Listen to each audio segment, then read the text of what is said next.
সত্যি কি তুমি আমাকে চিনতে পারছো না? এবার কিন্তু কচু দিয়ে বাড়ি দিব। এমন করতেছো কেন আমার সাথে? কি করেছি আমি? কি শুরু করছো তোরা রাস্তার মধ্যে? আচ্ছা মা, তুমি কি 72 সেক্টর চেনো? আচ্ছা মা, আমি দেখতে আসি ব্যাপারটা। 72 সেক্টর তুই আর একবারের বড় উত্তক্ত করো কিসের জন্য? তুই কি লজ্জা শরম লাগে না? জিজি করে ক্ষমা চা। কি দিদি? আরে দাদু, ও আমার বউ।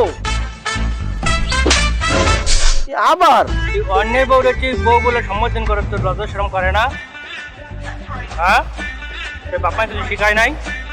তাড়াতাড়ি ক্ষমতা, তাড়াতাড়ি ক্ষমতা, তাহলে কিন্তু জুতা দিয়ে মারিয়া তোর কিন্তু সোজা বাড়ি এলামো। ক্ষমতা। ঠিক আছে দাদু, দিদি আমার ভুল হয়েছে, মাফ করে দেন। আচ্ছা আচ্ছা, দিদি বলতে হবে না, ক্ষমা করে দিলাম। কি বলো দাদু, ক্ষমা করা যায় না এবারের মতো? ওর মতো লুচুকে ক্ষমা করা যায় না, তাও ক্ষমা করে দিলাম।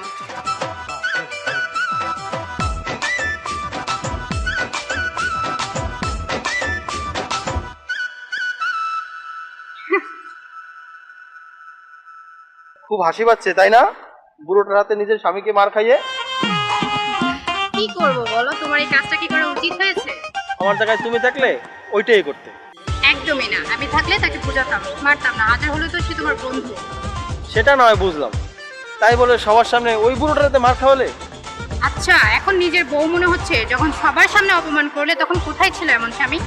তাই এমন মুখ্যম সুযোগ কি হাতছাড়া করা যায়? প্রতিশোধ নিয়েই ছিলাম দাদুকে দিয়ে। দাঁড়াও, কাছে পেয়ে নেই, তারপর তোমাকে মজা দেখাবো। তুমি আমার কচু করতে পারবে, আমি হচ্ছি তোমার স্ত্রী, বুঝলে বেবি?